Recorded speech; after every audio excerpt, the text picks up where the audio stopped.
listening to the Taming Hindrances podcast, conversations about self-awareness and mental health. We talk about anything and everything on the podcast. Real experiences, real life. Come get triggered.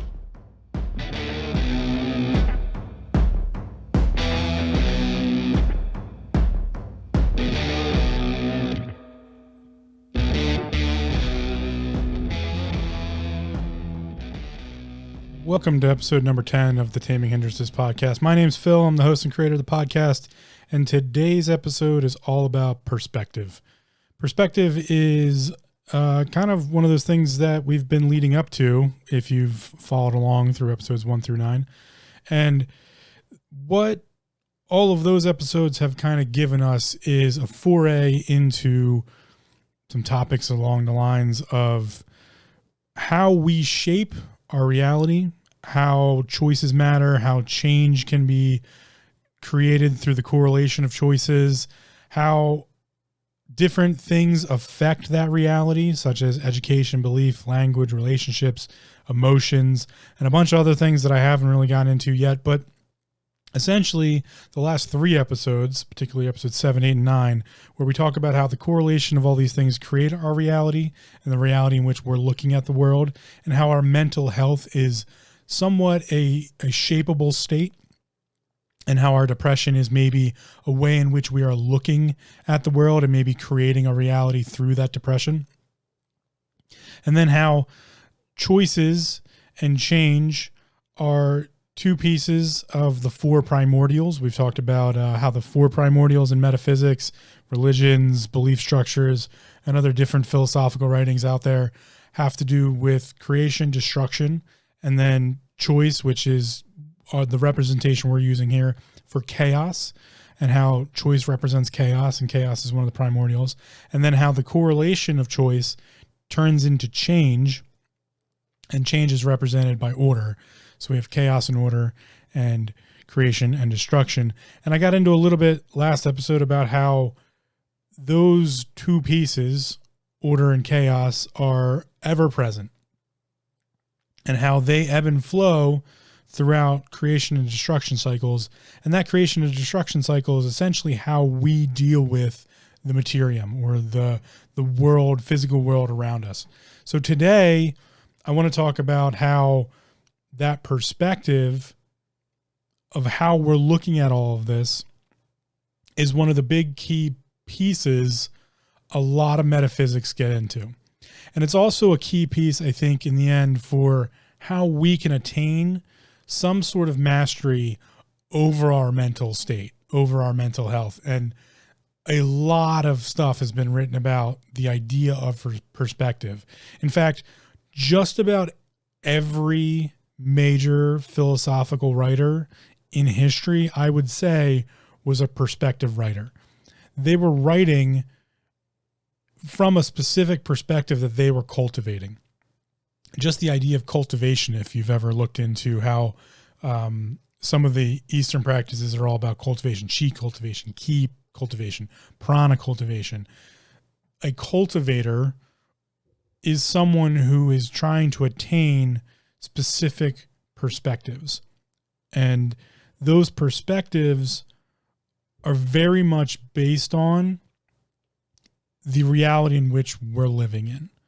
So it's perspective, as we'll get into here, its dual-fold piece is perception.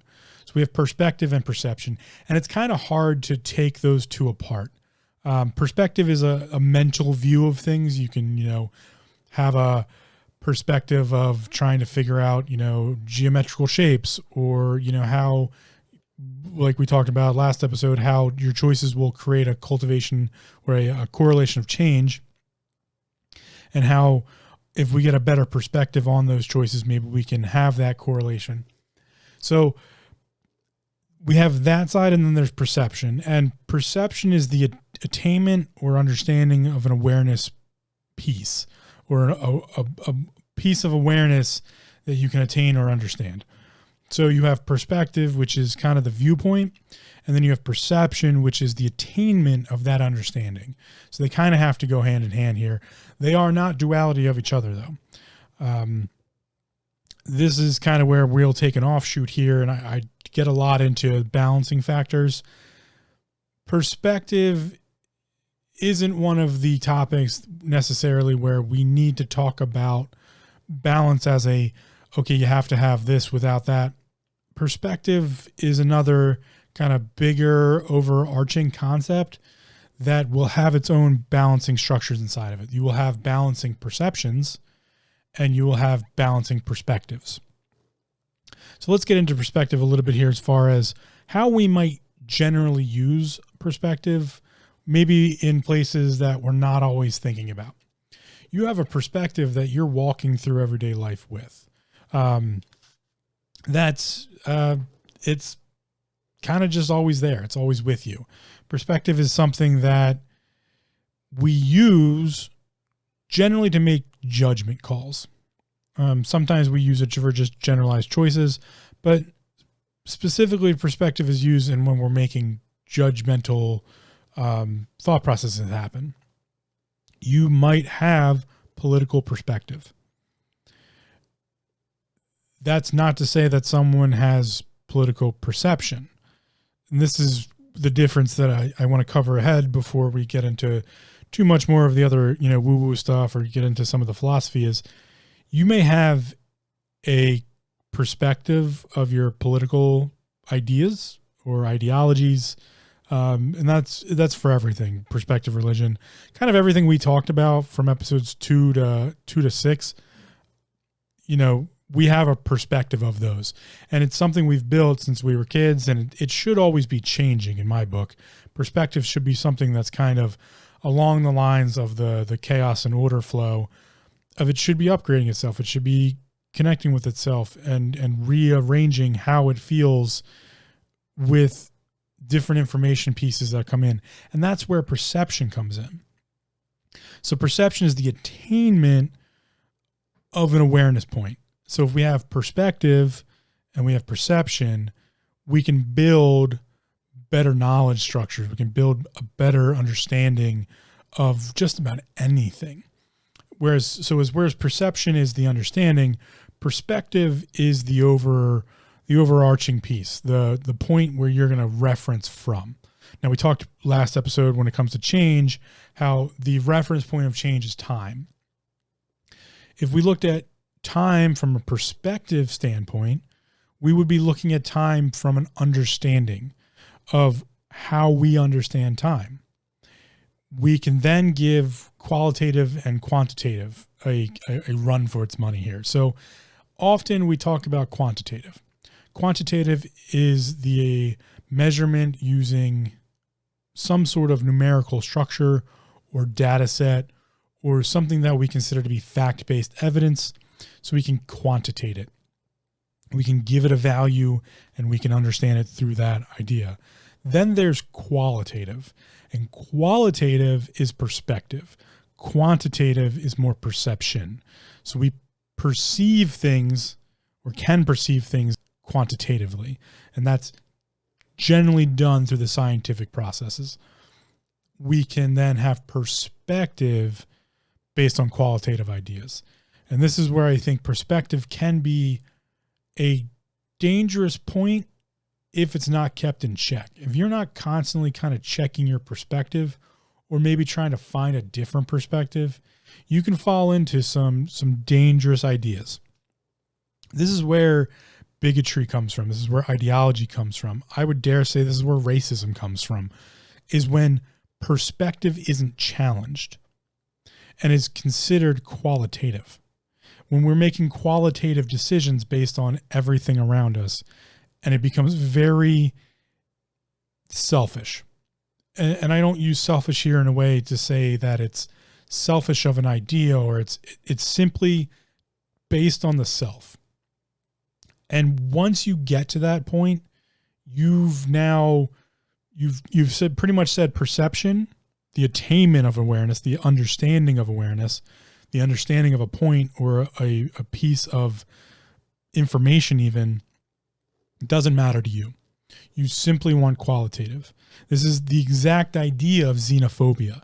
Xenophobia is the fear of anything outside let's use culture as an aspect. So xenophobia in today's world would be the fear of anything outside your culture. You can have xenophobia in religion. You can have xenophobia in culture. You can have xenophobia just in your own, social circle. That is when we have nothing more than a non-upgradable and a non-persistent or a non-learning perspective. It's all qualitative. And I'm not saying there's anything wrong with the differentiation between, you can be qualitative. Oftentimes I find that the metaphysics, and when we talk about energy structures or, maybe even just the bioelectric field, certain mental conscious states, that can be qualitative. That's fine. But qualitative and quantitative, those are, I said I wasn't going to do it, but here it is. Qualitative and quantitative are two sides of the same coin. They are a way of attaining and interacting with information. Now, perspective is like saying, okay, I have a dictionary and my dictionary is mine, your dictionary is yours. And we've kind of created these dictionaries for ourselves from all of our life experiences, from all the things we've learned throughout, our time here on terra firma. And that dictionary, or a better word would be encyclopedia. That encyclopedia is how we're going to reference the world. So we're going to intake information and we're going to go to our encyclopedia, and we're either going to have to make a new entry and kind of use other entries to make something up if we don't understand what's going on or we haven't seen this before, or we're going to have done this before. We're going to have, inside the encyclopedia is going to be an entry that says, oh yeah, I've heard Phil's podcast. I know, what he usually talks about and some of the stuff he gets into. And I have my own personal feelings on this. And that's how I'm going to come at this, is through my encyclopedia. And I say that in the respect that, I find depression is a great encyclopedia. The problem we have with the differentiation between when we get into mental illness, and remember, I'm against putting connotation on mental health. Mental health should just come at that from a neutral perspective. Same thing for depression. We should come at that from a neutral perspective, no connotation yet. When we get into mental illness, illness has a negative connotation. Illness is the removal from homeostasis. We are outside of homeostasis, and thus we have illness. We have disease. These are descriptive, illness and disease are descriptive forms of something interacting with a complete unit that is now taking it outside of its normal boundaries. I can get into health and all the other aspects of things like that in a future topic, but it's important here because in the writings of many philosophical people, like I said, they all come from a certain perspective. A lot of those have to do with science and health and those types of things. They come at it from that kind of perspective. Some come at it from a completely alchemical perspective, which is how I got into the writings on alchemy and those types of things. But perspective, again, when it becomes stagnant, when it's not being upgraded, when it's not being checked, when perception is not being added to perspective, we just end up with that encyclopedia that has no new entries. And it is what it is, essentially. It's only as good as the information inside of it. It will never get any better. And I would argue this is where we run into xenophobia. We run into racism. We run into bigotry. We run into an aspect of thought that has gone as far as it can go. And there's a willful ignorance. Now, remember, I've talked before about I'm okay with ignorance. If you're ignorant through your education because no one ever taught you, that's not your fault. It's now your responsibility to get a better education or to educate yourself better. To willfully not do that, that's ignorance. And that's dangerous. And that's, well, in my book, it's unintelligent. You're not looking farther or at other pieces. This is a massively dangerous topic because when we look at debate structure, which is very common if you look at philosophical writings, a lot of philosophical writings are one person debating another.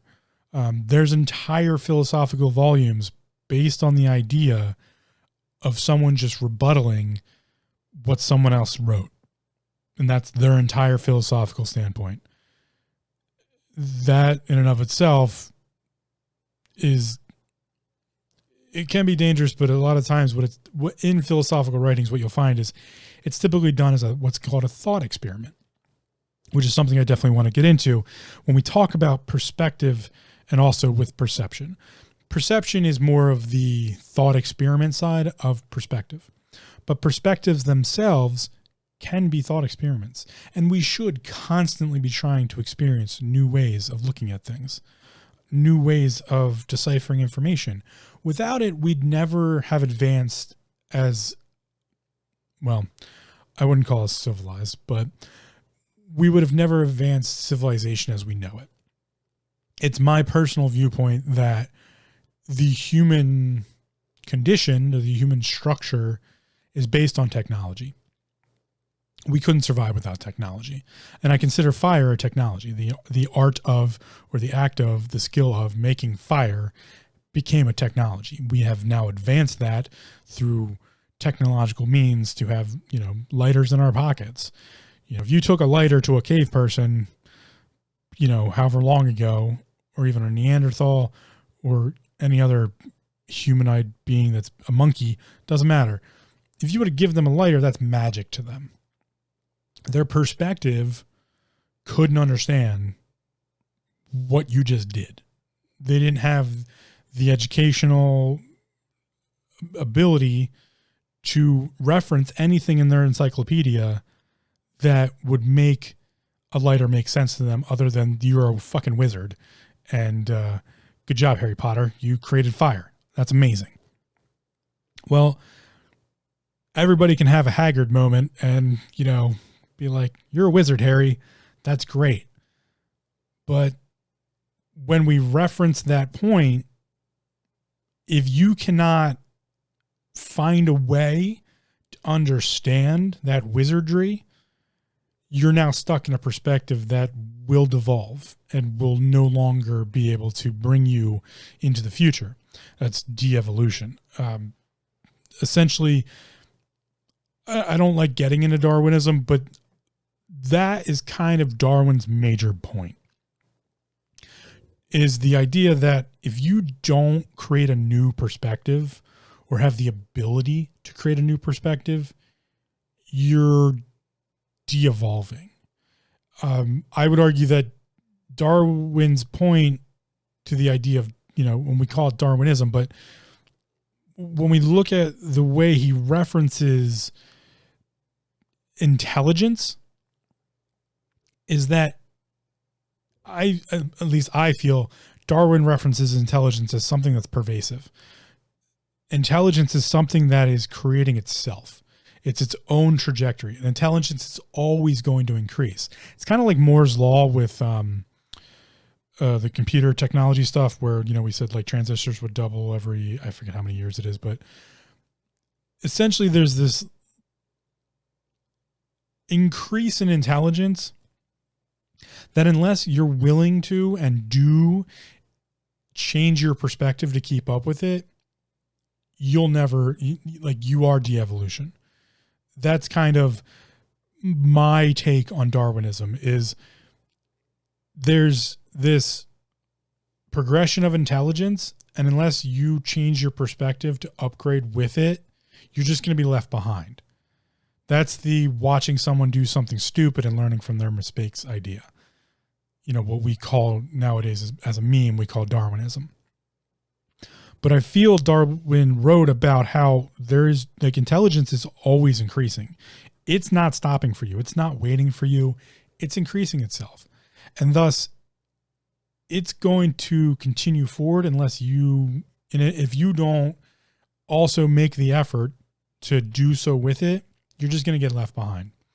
And I think there's an important idea there when it comes to how we can use perspective. to make ourselves a little bit more aware of our mental state. No matter what you do, you might not believe it, but every day you're increasing your intelligence in some way or form, be it through muscle memory or actual, sitting down and reading and trying to learn something new. Your experiences, which is the human condition, we are here, we experience things. That's kind of what our bodies are even designed to do. Your body is designed to sense things. It's designed to, it's your body, but your body has its own, your body is working without you. It doesn't need you to figure this shit out. Your body already knows hot things are hot, cold things are cold. Cold will kill you, hot will kill you. Like, your body knows. It's homeostasis. It knows how to work itself. Without you even thinking about it, there's a whole bunch of processes going on in the autonomous nervous system keeping you alive. And you have no control over it whatsoever. You're just giving it a little bit extra brain power here or there. You're just, essentially, you're giving it memory bandwidth and it's doing its thing. Your job is to fuel the system and to make the system better in some ways. We're kind of artificial intelligence in that manner. Your body's a computer doing organic computer shit, and you're the AI trying to, keep it going. It's just a turn and burn. Anyway, our perspective field in that sense is, okay, if we're constantly getting quote unquote more intelligent, or really we're having more experiences, then we should be using those experiences to create a better perspective. And that's how we thrive. That's how civilization thrives. That's how a species thrives, by taking in collective and personal experiences and gaining a better perspective. So I ask you, are you doing that? Are we as a whole, as humanity, doing that? I don't think so. Not attacking you personally. I think personally, humanity as a whole has now in some ways stopped taking in the collective experiences and creating new upgraded perspectives. There's a reason for this, because, okay, that's way too far into the woo. We'll get to it at the end. I promise. We'll get into the craziness of going through different, what's called ages. We're leaving the age of Pisces and going into the age of Aquarius. And I know I've lost a ton of people just by saying that, but it's a thing. There's cycles. It's the world's cyclical. And I'll get into that towards the end. But I don't think we've, as a collective whole, continued to upgrade our perspective. When that piece stops, it's up to the individual to do it for themselves. That's I'm not saying we're not evolving or we're not, making progress. Our progress is slowing, and it has been slowing for a long time. The reasons for that could be nefarious. Who knows? I'm not going to get into it right now, but the idea is, if you're not upgrading your perspective, the collective is not going to help you do it. That's where we're at as a societal whole, is that the societal whole is no longer interested in uplifting the individual. Science isn't even interested in doing that anymore. Our scientific progress is slowing rapidly. My personal opinion on that is because we've shunned some experiences from the 1800s and early 1900s that we've kind of taken a different track, and now we need to kind of track back, pick those up, and then use them to go forward. But that's a whole other topic. If we look at that idea that, okay, collectively, perspective's maybe not upgrading. How do we use perspective then as an individual to work with our experiences to maybe upgrade our perspective, right? That's really a important piece here, specifically when it comes to self-awareness and depression. Now, remember, I'm saying depression is a perspective. Self-awareness is more of a perception. So if you use your depression as a perspective of, here's my mental landscape, this is the view I have of the world around me, that's my vision piece, because that's really, perspective is a mental process of like taking a mental landscape. Alchemy deals with this a lot. I talked about that last episode, about how the alchemical processes can be done in the what's considered the mental space or the mental landscape, and applied in that way. So if we look at depression as the perspective or the viewpoint of the mental landscape, the perception is the mental awareness. And we can break that down and make it much smaller, because sometimes it's easier to take a real big piece and make it into smaller pieces. And that's what perception does. Perception is the idea that we're going to take these big pieces of awareness and make them just a little bit smaller. And we can use all the things I've talked about in other episodes as ways to do that, or we can get even smaller into the minutia. This is what we call thought experiments. And it's a great challenge and a great boon to do thought experiments. It's sometimes tough to give yourself a thought experiment to run, but it really is a good practice to get into. This is usually the methodology of most meditation systems. Now, I will remind you, meditation is just awareness of breath. Anyone that wants to argue that, I don't care. I'm done talking about that idea when it comes to, like what meditation is. Meditation is awareness of breath. What does that mean? When you become aware of your breathing, you take control of your breathing state, which is the representation of interacting with the autonomous nervous system, period. That's what meditation is.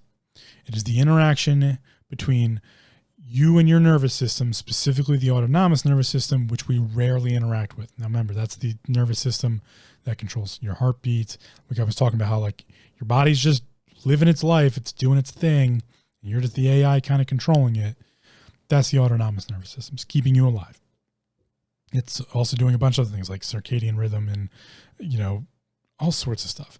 Your vagus nervous system has a lot to do with how this works. But again, meditation, just awareness of breath. It is that click over between body's existing to, hey, all right, I'm gonna interact with my body now. I'm gonna interact with my nervous system. I'm gonna take control of that. And then we have conscious control over a piece of the autonomous nervous system. And then we have an interaction there. Beyond that point, you are now into a meditation system. And I draw a firm line between meditation and meditation systems. Meditation systems are great. They're ways of meditating. They're ways of doing things while meditating. You can use breathing patterns. The military has their own set of breathing patterns for their marksmen, for, all sorts of different things. They have a whole breathing pattern for how to fall asleep easier. I forget the exact name of it, but it's usually commonly referred to as the Hammock Method, where you sit on the side of your bed or, their cot, and you do a breathing exercise, and then you lay down and you do the same breathing exercise by rocking yourself back and forth. It's supposed to simulate the hammock rocking. And it's an entrainment method to help them fall asleep quicker. It's really cool. If you want to get into like how to help yourself maybe fall asleep quicker, that method works for the military, and they put a lot of research into it, and it might work for you too. So again, I believe it's the common reference is the military hammock sleep method, something along those lines. If you DuckDuckGo that or Google it. So coming back now, if we have a meditation system, that system is often dealing with thought experiments. That's what those transcendental meditation, that's what, I'm terrible at naming all there's new age meditation, there's transcendental. There's tons of meditation systems out there. Pick one and look at it. They're going to have, if they're a true meditation system, they have to at least talk to you about breathing, because if they're not doing that, it's not meditation. Sorry. That's the rule. Meditation's awareness of breath. Without talking about breathing, you're not meditating. That's the answer. So beyond that, they might have a way of what to do with your thoughts. What should I be thinking about? What should I not be thinking about? How to quiet my mind? Those types of things. Use your third eye. Use your mind's eye. Those are part of the system. And those are typically thought experiments. Your imagination is a thought experiment. You're just creating simulations in this liminal space that we sometimes only see when we close our eyes. Or, maybe if you're a daydreamer and you can, see stuff in your visual cortex and blank out and do that. That's great. I'm terrible at doing that. I'm terrible at doing like the daydreaming thing. Terrible at taking naps, to be honest. But that space, that liminal space of imagination, of, dreamscapes, those are thought experiments. They're simulations running in our mind. A space that we think usually exists in our head, but in reality, that space is even bigger than the world that we know around us. And it's often a space where, if you follow some of the research, we deal with stress and we deal with, hard problems and things, constant reactions or repetitive issues in our life.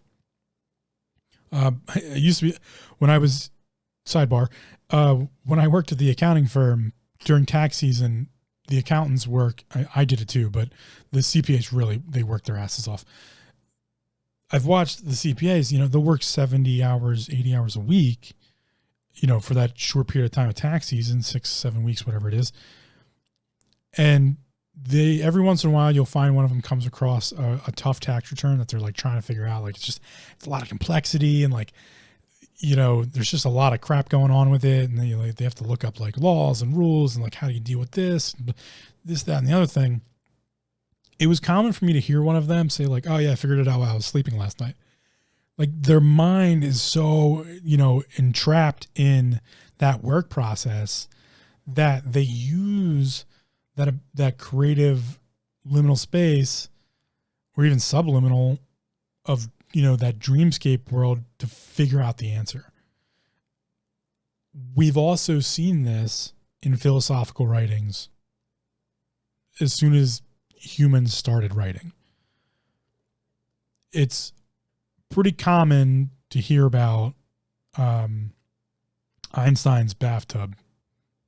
He used to just hang out in his bathtub and have breakthroughs. There's stories like that. It might not have been Einstein. Don't quote me on that one. But there's stories of some of the great thinkers in the world or philosophical writers. Beyond that, even, religious prophets or figureheads, these types of individuals having some sort of, be it a prophetic dream or a routine set of ways they go about having breakthroughs, maybe the bathtub experiments. This has a lot to do with the vagus nervous system, and your vagus nervous system is your perspective of material. I won't say reality, but of materium. Your vagus nervous system is constantly checking in on everything going on around it. Electromagnetic radiation, force and impact, temperature, internal components of the human system, like what's going on with your kidneys, lungs. It's checking on everything all the time. Its perspective is simply survive, thrive. How do we do that? Okay, we take in information. That's danger, adrenaline rush. Cortisol levels are now going to increase because, we're going to have stress. Serotonin to balance, the vagus nervous system helps start that process because it's constantly taking information. If you look at the vagus nervous system, I believe the Mutter Museum at one point did a layout of a cadaver where they just took the nervous system and laid it out like on a sheet of paper, of just like no muscles, no bones, just the nervous system. you're like a giant freaking antenna. You're like an upside down antenna. It's really cool to look at if you're not squeamish. Claws on that one.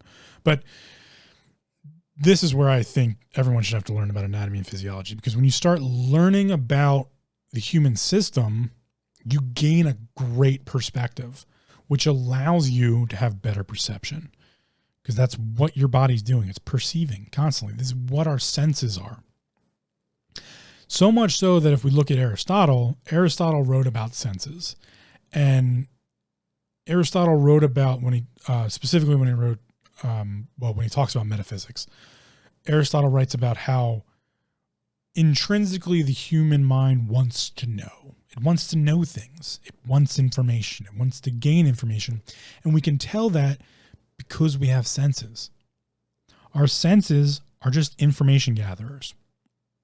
We're not even in control of them most of the time. Like, your physical form is doing stuff. It's taking in information. We are information gatherers. Like I said before, we survive on technology. Without technology, we would die. That's just how the human system is. Do with that information what you will. I take it to mean that, like, there's no way we would exist here without technology, so there had to be some sort of technology to begin with. Anyway, when Aristotle writes about metaphysics and he talks about how, we want to gain information, that like what our senses are built to do. That's the base level. He gets far deeper than that, but at a base level idea, that's what he talks about. Now, when we look at that idea of, okay, we intrinsically are information gatherers, that means we have a great chance at constantly upgrading our perspective. In fact, perception-wise, we're amazing perceivers. That's what we were designed to do. Just about any creature is designed to be a perceiver. The hare has to perceive if it's being chased by the wolf. The wolf has to perceive where the hare's going. It's constant in this regard. This is the flow of chaos and order. We are great perceivers. So much so that we can take perception and create new or destroy old ways of perspective. So we can create these, again, using an imaginary space in our minds, having these thought experiments to come up with new information. We can combine information together and create new ways of looking at things. This is a very powerful tool. So coming back to mental health and depression, if depression is your perspective. If depression is your perspective and your self-awareness is your perception, I would say they go hand in hand then. Just like I talked about how perspective and perception do go hand in hand. If perception is the attainment and understanding of something, of awareness, then perspective is the viewpoint created by those attainment pieces. So if we want to get control of our depression, we must first have better self-awareness. And I know self-awareness is, it's daunting, but you were designed to do it. You were designed to have self-awareness. As a human structure, as a human system, you're designed to be aware of yourself and your surroundings. So much so that we created the autonomous nervous system. The human body evolved into the idea that we should have a whole system we don't have to worry about that just keeps the body alive as best it can, so that our active nervous system can perceive the world around us, and we can spend more time hunting and gathering, creating new technology, watching TV. We're designed to do that. We're designed to be self-aware. That would be the argument most metaphysicians or metaphysics writers, philosophy writers, and even some religious writers state the purpose of consciousness. that consciousness is the aspect of self-awareness, to be aware of oneself. If the consciousness wasn't aware of itself, well, we wouldn't exist, essentially. We would have never invented new technologies. If the consciousness couldn't be aware that we as humanity survive on technology, we would have never gotten this far. So this is where my idea that I stated before about how I feel the overarching societal perspective is no longer keeping up with the intelligence level. That's where that comes from. That it's time for the individual to take better care and control of their perspective, because the collective has gone awry. Knowing that we survive on technology, we are a technological species. We require it to survive. We require it to thrive. We require it even just to entertain ourselves. Keep in mind, like, writing is a technology.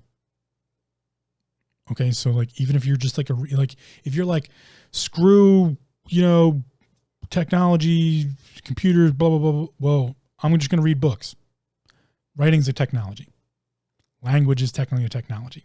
So yeah, you still need technology to live.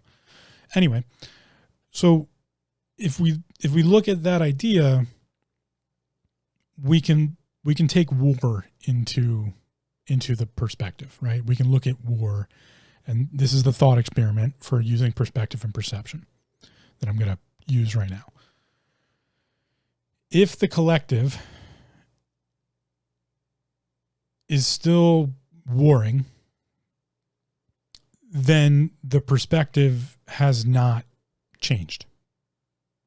We are still the same perspective that we were thousands of years ago when we were warring over resources.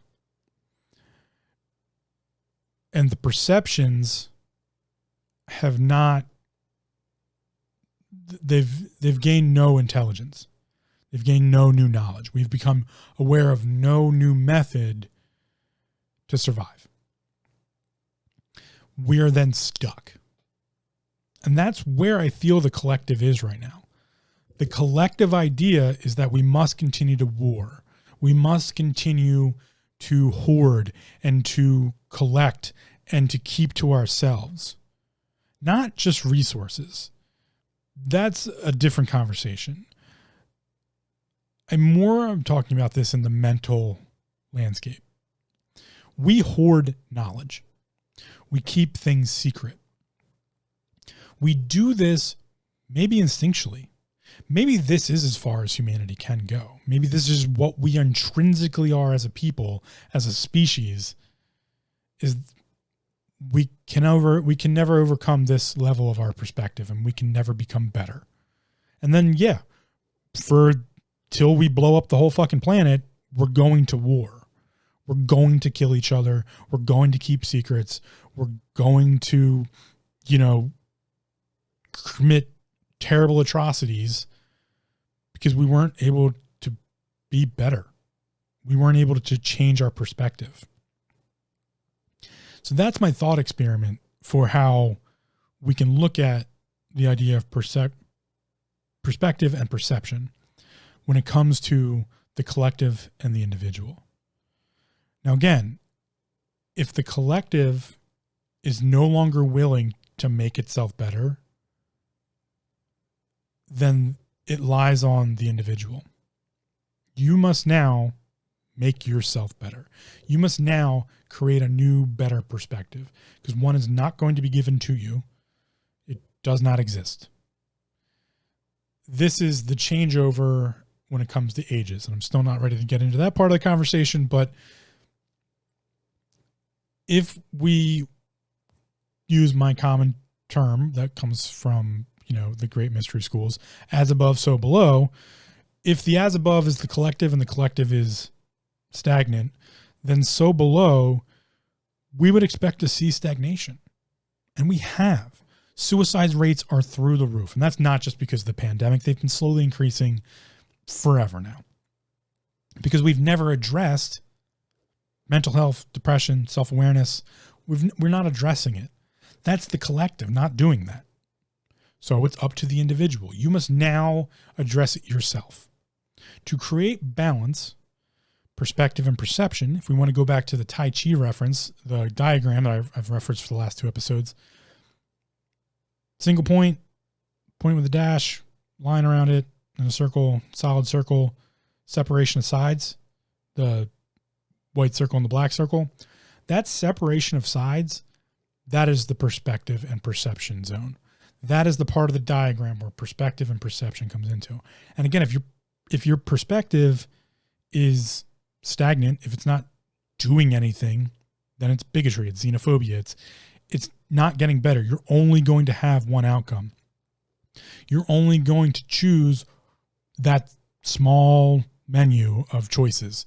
You're only going to have that specific reality and that only one way of looking at things. And it might be because your education hasn't upgraded, your belief structures are keeping you blinded, your relationships are repressing you, the language you're surrounded by has not allowed you to, create a new perspective. That's why I got into all those topics, is to get to this point here. You have to break that cycle.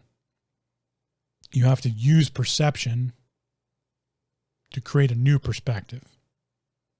Only you can do that for yourself. And this is why I'm so adamant about saying how depression is individual. And I can never understand your depression, nor can you understand mine. I'm not saying we shouldn't have empathy and sympathy and try to have an understanding between individuals or the whole itself, but it's impossible to understand how someone has lived their lives without being in their mind, seeing it through their eyes. And this is where Zen Buddhism is where my perspective changed the most. And I would argue Zen Buddhism writes the most about perspective. Now, I'm going to have to go off on a small tangent here before we come back around, but I'd like everyone to know that the history of Buddhism gives us 2 main branches that we talk about most often in today's society. That is, we have Zen Buddhism, which has become its own meme, and a lot of people talk about being Zen, and unfortunately they really don't know much about it. And then there's Chan Buddhism, and Chan Buddhism is its own. Chan Buddhism isn't referenced as much specifically here in the West. It's referenced more in the East because it's more of a Chinese version of Buddhism.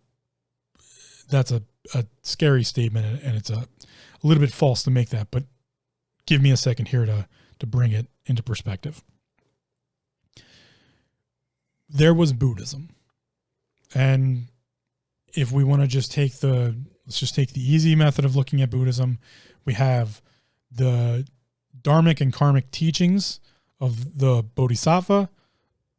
That goes from, let's just make it super easy. We have the Brahmin in India, and they have this teaching of Dharma and Karma. I'm keeping it very base level here.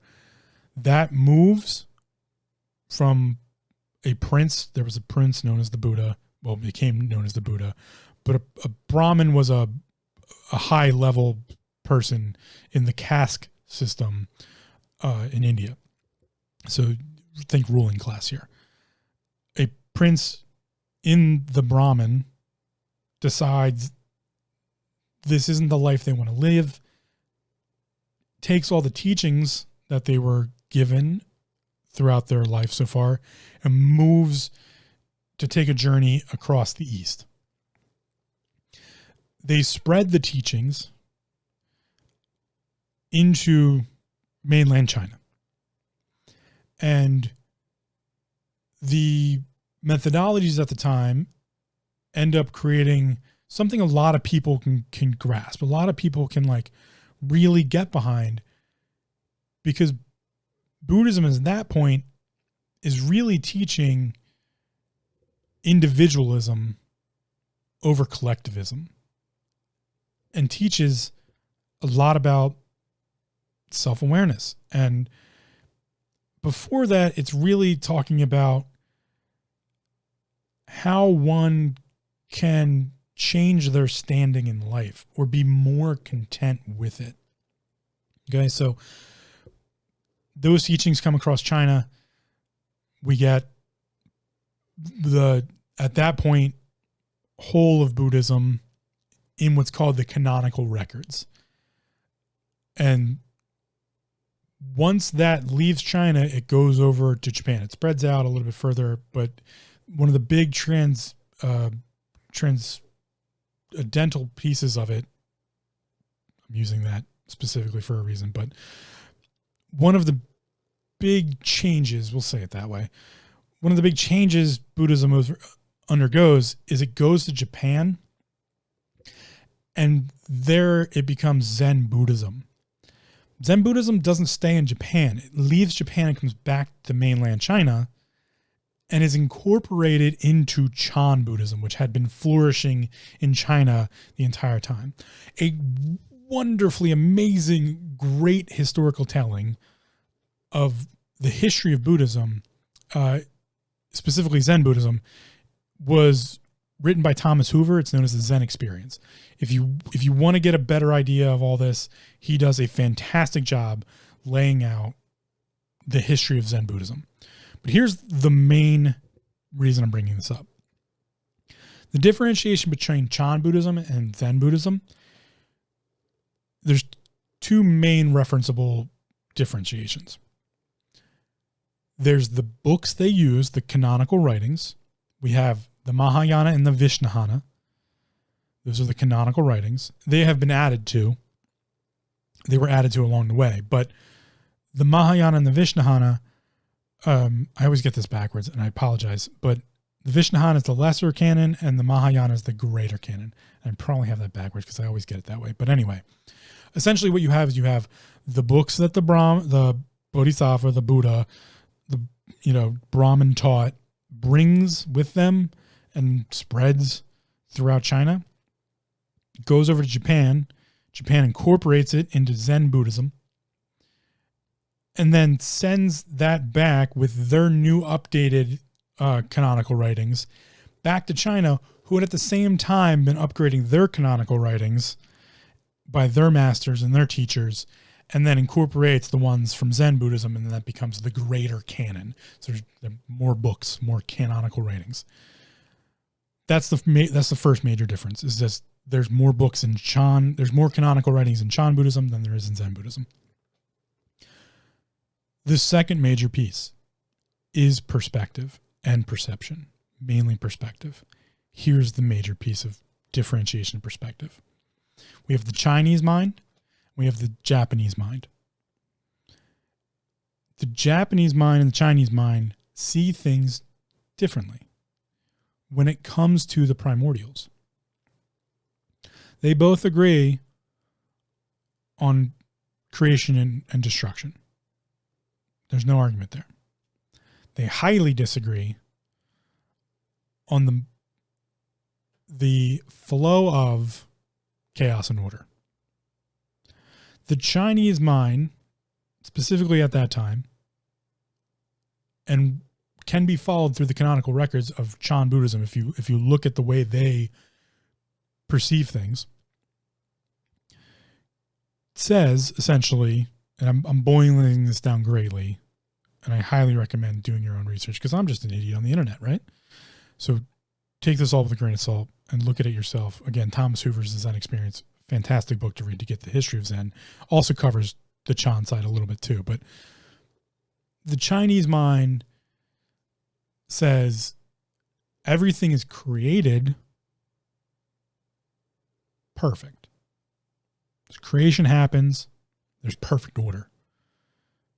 Creation creates order.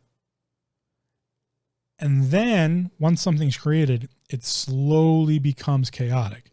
It degrades over time. No matter what you do, it's going to degrade itself, and it's going to get worse, and it's going to degrade eventually and become too chaotic that it becomes destroyed. So essentially everything is created perfect and then degrades into destruction and degrades into chaos. Everything goes from order to chaos. And there's nothing you can do about it. That's just how it is. The Japanese mind, opposite. The Japanese mind thinks everything's born from chaos, created from chaos, and with time, perseverance, and effort becomes perfect or can become perfect. And the idea there is to always strive to make something better, to do your job better, to do your craft better. And we can see this in their cultures. If you look at the cultures historically, that's a big piece to them, is how they see that flow of chaos and order, what their perspective is. So if you're born into one of these perspectives, that's how you're going to go about your life. That's how you're going to, see things. That's how you're going to act. And that is the differentiation of Zen Buddhism and Chan Buddhism, is the cultural aspect that they added to it, the cultural perspective that was added to the canonical records. And this is why perspective is so important. Our perspectives are how we intake information, experiences, knowledge, all of these things, and what we do with it. Which is why your perspective should be looked at. You should think about these things. You should do thought experiments, because that perspective is going to have an effect on everything else. If you're only seeing things one way from one perspective and it never changes, the outcome's always going to be the same. Doing the same thing over and over again and expecting different results is the definition of insanity. Now, I always like to joke that insanity is not a bad place to be, because being insane, you're inside of sanity. It's a good place to look at things because you're stuck. You're stuck in that loop. And to break the loop, to break the cycle, you have to change perspective. And we can do that through perception. In Zen Buddhism, that was the school that I learned. I was taught Zen Buddhism.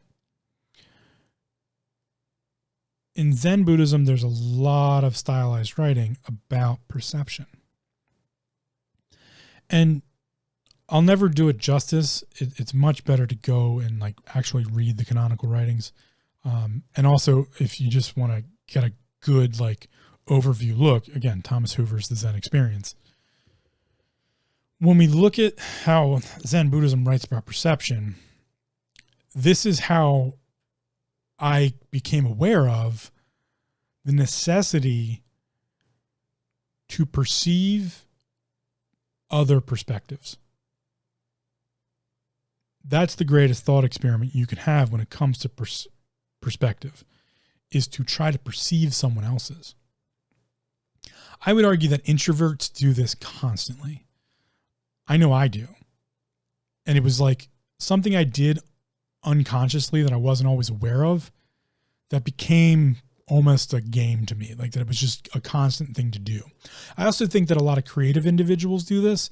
They're just not always aware that that's how they're doing it, that they're using other perspectives to create their creativity, or using a thought process, a thought experiment of looking at other perspectives to get a better understanding.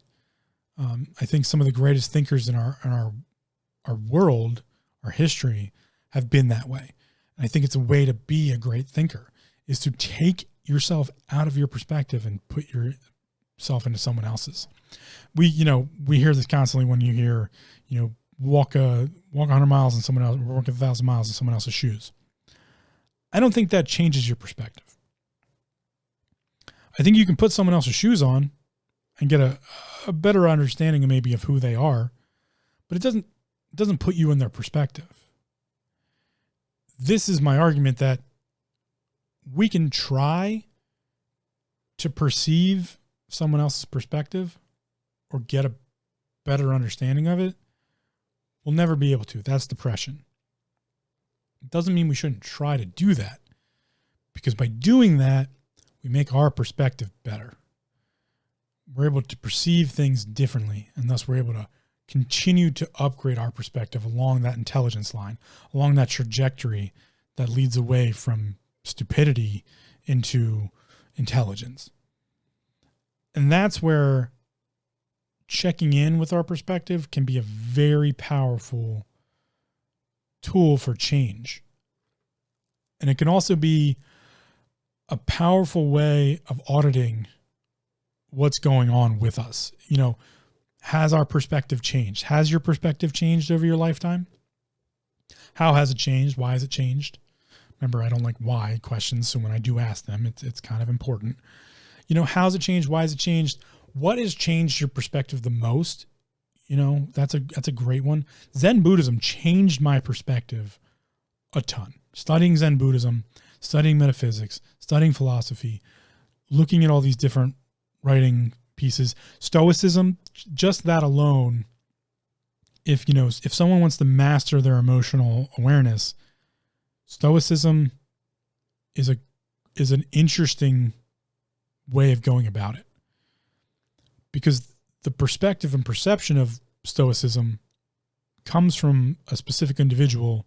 I may have gotten into this before, but Marcus Aurelius wrote Meditations, and we kind of use that as like the holy grail of Stoicism. Marcus Aurelius wrote Meditations because he couldn't write his perspective or share his perspective with anyone else. He was the leader of a civilization and had enemies on all fronts. He also had massively loyal individuals on all fronts as well. But he couldn't share his perspective because he was stuck in the top. And sharing it would have created avenues or vectors for his enemies to have either killed him or take control or to undermine him in different ways. So he wrote his Meditations. He wrote his inner workings in a journal he expected no one to be able to find or read. In no way was he trying to create some article on Stoicism or, emotional awareness and repression. He specifically goes over his historical reference points, his historical perception of the individuals around him that shaped his perspective. The book Meditations, Marcus Aurelius' Meditations, or the collection of writings that became the book we call Marcus Aurelius' Meditations, is a fantastic look at how someone changed their perspective across the history of their lifetime and picked out certain specific, at least conceptual ideas, maybe not completely principal ideas, but conceptual ideas of how to be who they wanted to be. That's what that is. It's an account of his perspective and how it became. He in-depthly looked at the things that changed his perspective over time to be the person he was, to have the outlook he had, the way he viewed things. He specifically writes about his family members and how, his father, gave him this perspective. His father was just like, do your job, keep your head down, but be humble and, provide, and then how, his mother was the more caring, emotional aspect. And that level of self-awareness, of self-perception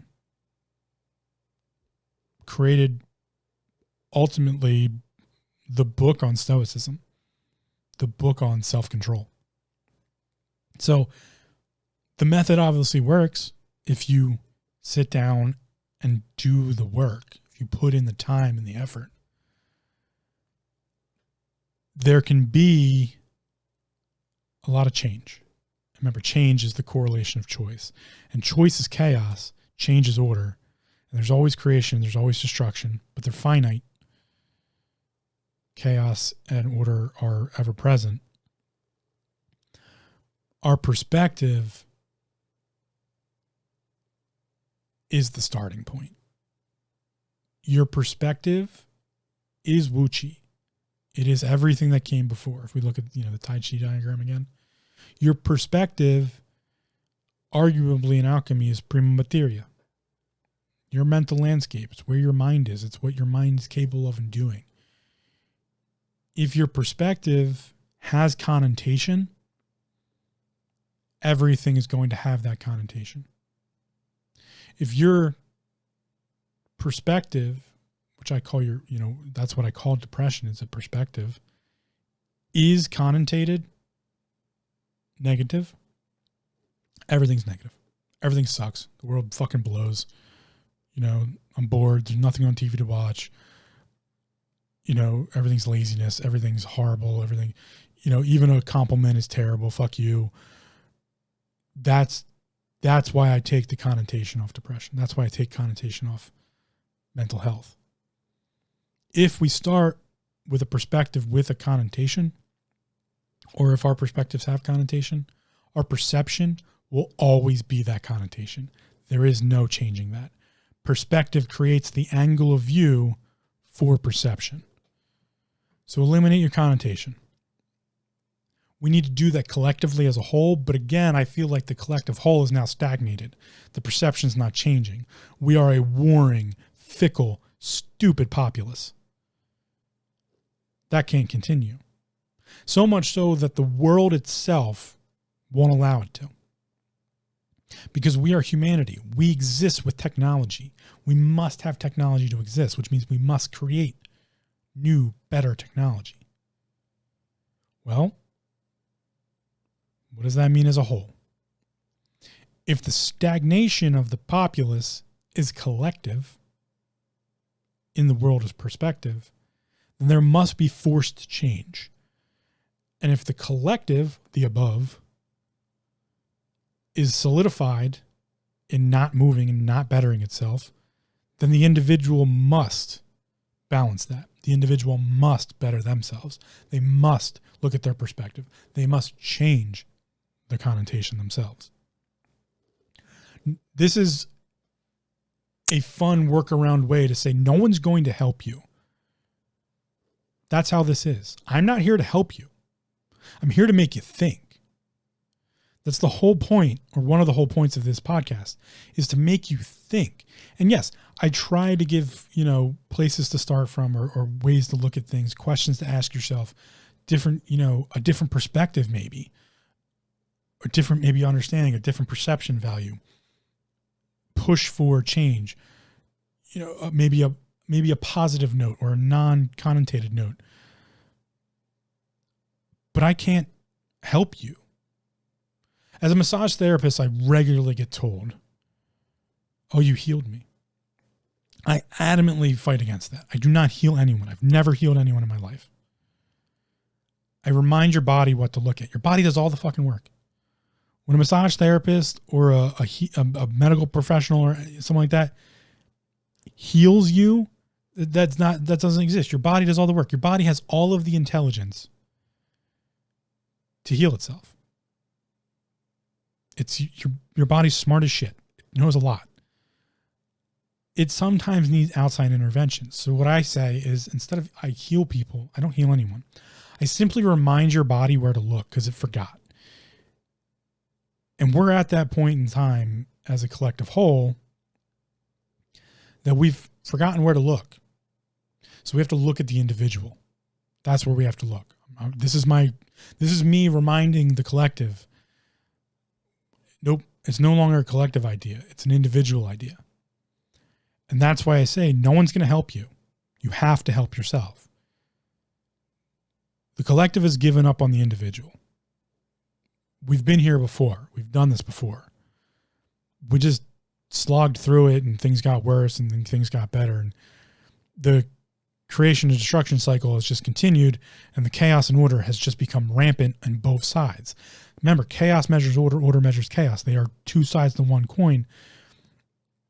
Thus, in that respect, if chaos becomes more chaotic, order must rise to equivalate. If the destruction becomes magnitudely bigger, the the creation must also do so. The collective has given up on changing its perspective.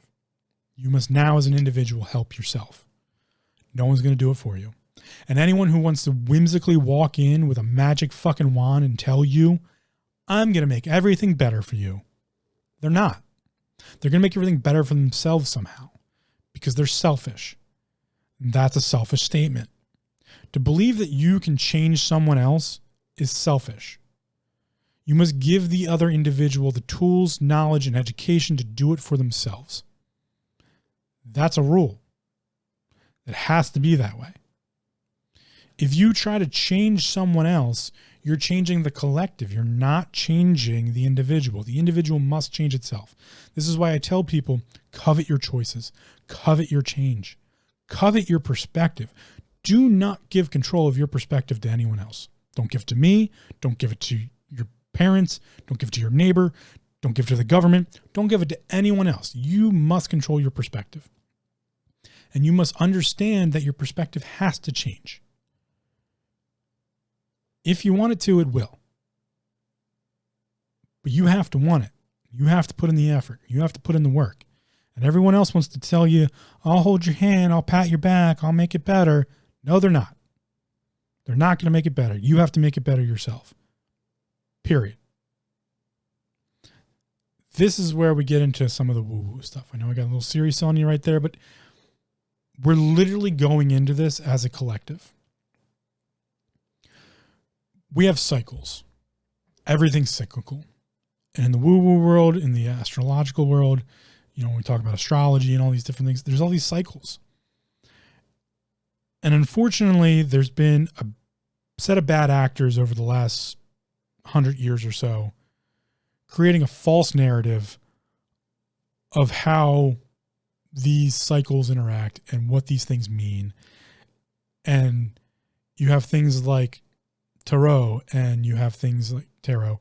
You have things like tarot, and you have things like metaphysics that have been taken seriously for a very long time, from the 17th century on, mostly 15th century on, really, if you really want to get into some of the writings. I mean, it can go way, way back, but like, they took this stuff seriously.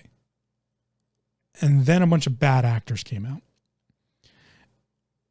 And then you had a bunch of people saying that they were going to have, let me go roll around in my grass in my backyard and tell you what your dog's thinking about. Fuck those people. Okay. Those are what I call breathy guru douchebags. The idea of gurus, bad. Bad. The word guru, nope. Shouldn't trust that.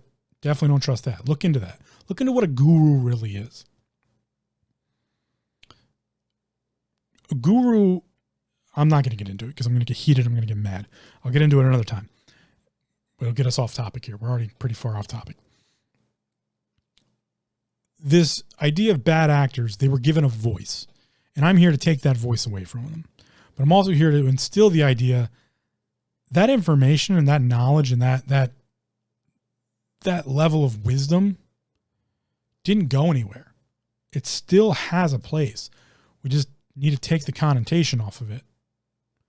Okay, we gave a bunch of stupid idiots the ability to be like, oh, I can read your aura. And people can. Not those morons trying to charge fucking $300 to do so and, wave some fucking pixie dust in the air and tell you you're going to have a happy life and 6 kids and blah, blah, blah. People can do that. But the people doing that are just like the old martial arts masters that I used to know. They're humble. They don't brag. Typically, they don't even want to show off their skills because they know they're just going to get shit for it. And people are going to be like hounding them, and because they know the rule. They can't hand you the answers. They can't just give you a silver platter.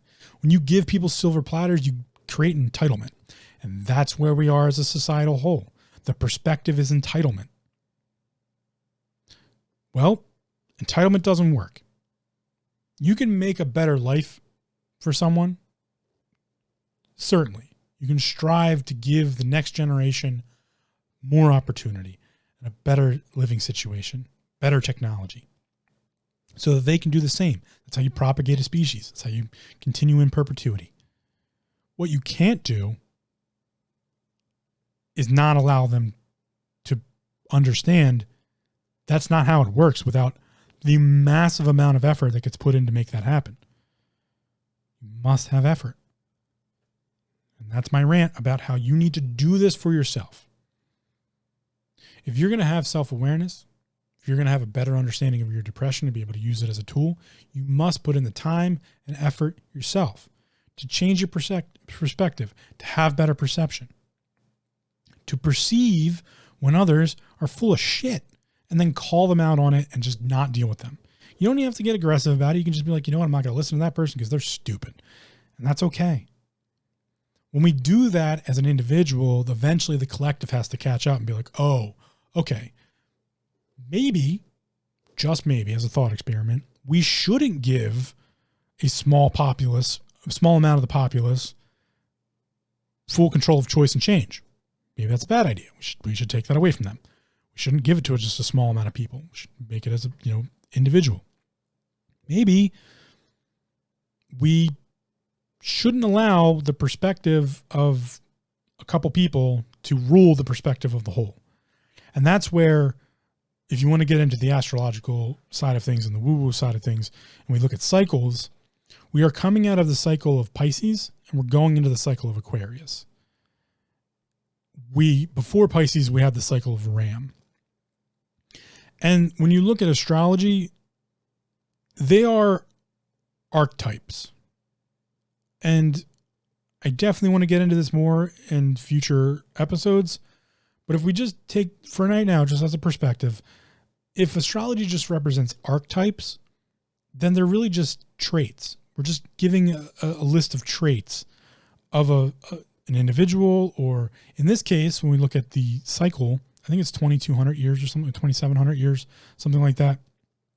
That's the cycle that we're going through. So the archetype of the ram, the traits that were involved in that were the creation of religion, creation of, societies, of literally towns and structure and social, structure. That was ram, drive forward and create and make and, build the community. Once we came out of that representation, that archetype, we went into Pisces. And Pisces was the school of, it's the group of fishies. It's the school of fish. Everyone comes together and they follow the school of fish. If you've ever seen, sharks or whales swimming and they have a school of fish and the fish move away from the predator, but they move together as one whole, it's the herd mentality. Go watch some alpacas run away from, what they perceive as a threat. They move together. Cool to watch. A lot of herd animals do that. But we have Pisces, the school of fish, and all the school of fish move together and they do things together and it's all collective. That's done for now. We've exhausted that ability. We've exhausted as far as that will get us. And now we're going into the age of Aquarius. And the archetype of Aquarius is knowledge and wisdom of the individual. It's time for the individual to educate themselves. We tried to give the next generation a silver platter, and that was a problem. We need to take away the entitlement because we've done them a disservice by doing so. And I think as an elder and millennial, I can tell you we've done a disservice to the millennials. We've done a disservice to a bunch of, the boomers, everybody. That separation is a perspective. If you want to be a boomer's perspective, you want to be a millennial's perspective, that's fine. Again, that's collective association of a perspective and perception. Not the answer. You can't give them the silver platter and, make things easy. I'm sorry. I tell you at the beginning of this, actually, no, I'm not fucking sorry. At the beginning of this podcast, in the intro, come get triggered. Safe spaces don't work. You know what a safe space should be? Safe space should be a place you can go if there's physical abuse, if there's violence around you, that's a real safe space. You want to fucking find a safe space? Find a military base. That's a safe space, all right? People will shoot you if you're not supposed to be there. A room in a building where education is supposed to be occurring that you can go because you just can't deal, that only exists in that location. That doesn't exist in the real world. If you can't deal at work, you're going to get fucking fired. And then you're not going to have an income. And then because you don't have an income, you're not going to have somewhere to live. And then when you ask for a safe space, people are going to point to the river. There's your safe space. Go live by the river. Good luck. That's reality. That's how culture works. That's how society works. And we just want to like dance around it for some reason. That there isn't oppression, that there isn't, all these other different shitty perspectives that we allow to be placed upon us constantly because we don't prepare individuals to create their own perspective and have a strength of perception to perceive when someone's being a fucking asshole. And then to look at that person and be like, you know what, you're being an asshole. I don't want anything to do with you.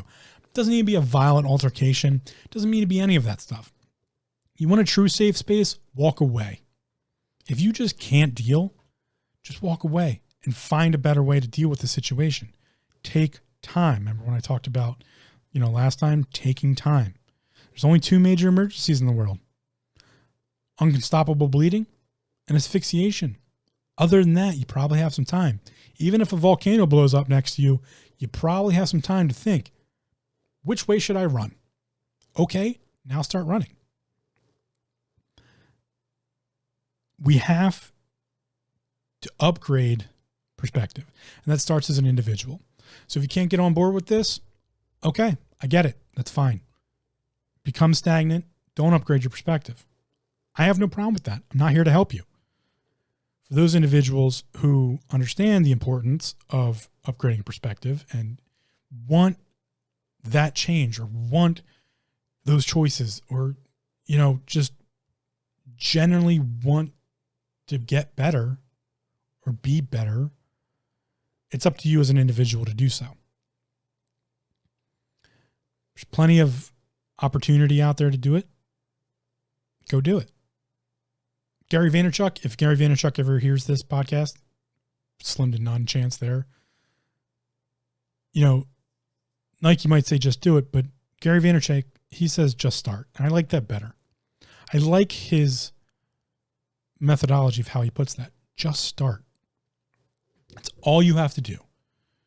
You just have to start perceiving, understanding you're perceiving, what you're perceiving, upgrade your perspective. And then incrementally, again, take time, work forward. That's all. But it's up to you. It's not up to anybody else. And that's my argument of perspective. Perspective is individual and communal, but the communal is now stagnant. And it's time for the individual to take control of their perspective and do what they will with it. So start asking yourself some big questions, start asking yourself some little questions. Generally work on your perspective. And when you work on your perspective, and specifically, if you want to take the route I took with Zen Buddhism, or, it's not just Zen Buddhism, but a lot of metaphysical writing and a lot of philosophical writing, is to remove yourself from your perspective and try to place yourself in someone else's, or try to place yourself in just a different perspective in general. I like to say fake it until you make it. And that's a possibility here, is if you want to just take yourself out of your perspective and put yourself into a different one, sometimes that'll be enough. If you're just trying to fake it, to get you just to change your general perspective as a, incrementally, or, figure something out. That's known as acting. That's what actors do. Specifically method actors, they put themselves in the perspective of the character. And that's a list of different ways they perceive things that create that perspective. If it's a villain, the perception is probably negative connotated, evil intention. So they create a list or way of, a specific set of perceptions to create the overarching character perspective. And that's, again, what I was talking about with the astrology and the ages, is they're archetypes. And the archetype we're going into now is of the individual and its knowledge and its wisdom and how it deals with things. So, as an individual, how are you with your understanding of your perspective? Has it changed in your life? Why has it changed? How has it changed? What has changed it? How can you change it? What other perspectives can you look at? How can you maybe perceive things a little bit different? Can you go back and use a different perception on something in your past to get a better understanding of it? That's the Marcus Aurelius meditations, Stoicism method. Can you try to look at things from another individual's perspective to get better clarity, to maybe understand how they see things a little bit better, or use a perspective that you might not be comfortable with to get more comfortable with your perspective and to upgrade it that way? That's a pretty common thing in a lot of the Zen Buddhist canonical writings, is that they're based on stories. There's usually an anecdotal story that you're supposed to glean some piece of knowledge from. And I'll get into that. Maybe not next episode, but we're definitely going to get into more of those types of things. But if you think of it like, let's dumb it down and to bring it into maybe more of a modern perspective. Just reading in general, right? If you have fiction and nonfiction. Well, most nonfiction is a perspective piece.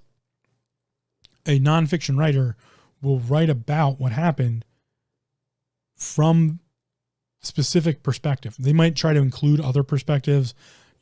This is essentially persuasive writing, is that, but then you have fiction, which is perceptional writing. It's a fiction writer is trying to perceive things through their characters or a specific one character, and give you the perception of like the situation as a whole. And we can sometimes use our perspective to jump into theirs and use that to maybe change how we think about things. It's always like reading as an option, or, taking a step back from maybe some of your favorite pieces of entertainment and seeing how your perspective works in that situation. I will say it, I love anime as a format for story, because it can do things that like live action maybe can't so much. Specifically, if you want an amazing story, if you want to start out in anime, grab a pint of ice cream or your favorite snack, or feeling sad, meal of choice or snack of choice, and go watch A Silent Voice. A Silent Voice is, I think, the best representation of how anime can tell a story that is so intrinsically human and emotion driven in a way that like live action couldn't tell that story. The acting would not be able. The voice acting in it is fantastic.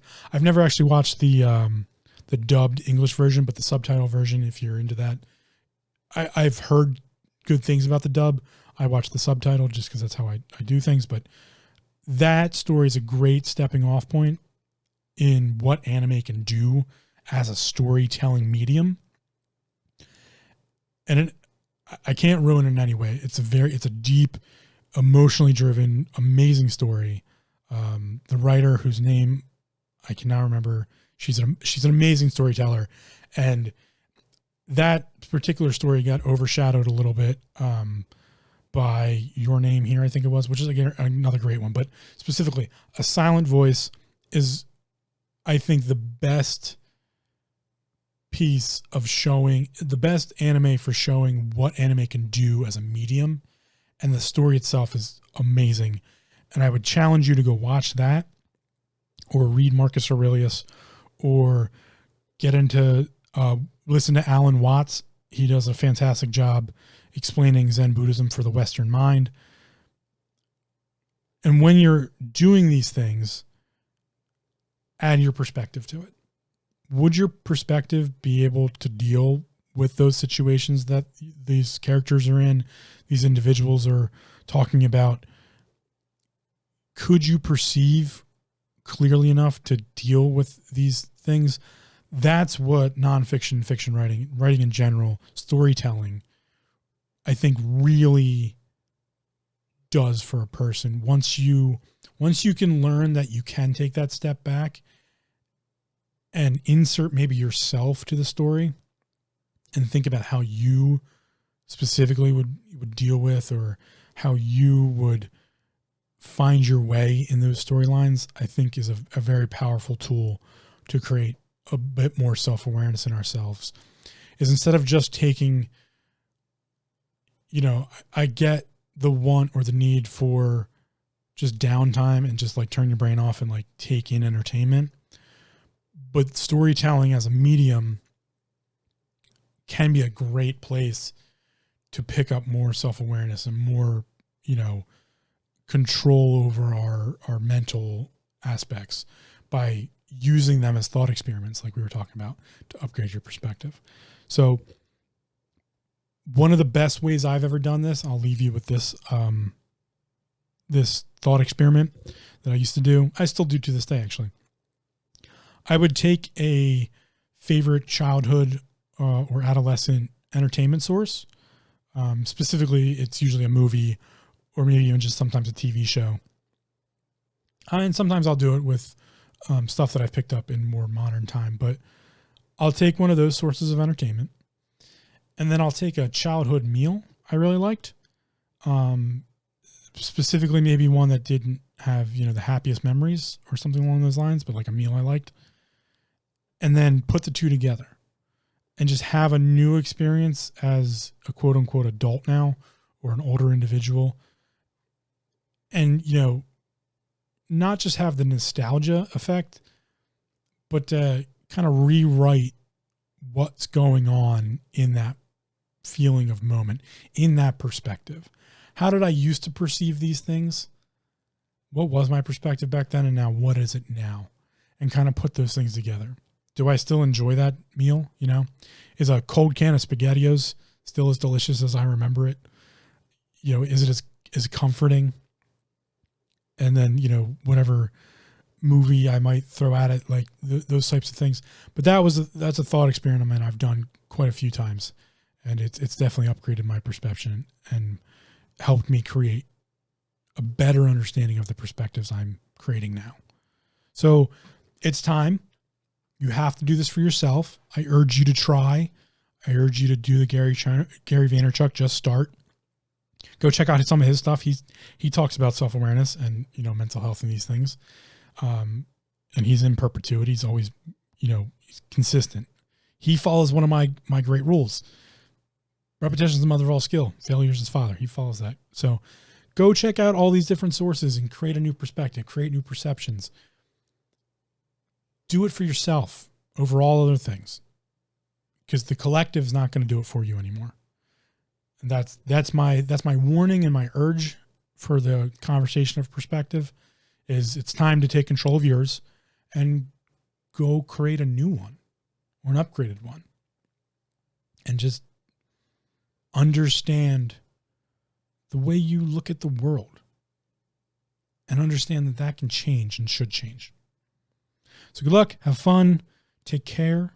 I'll see you on the next episode.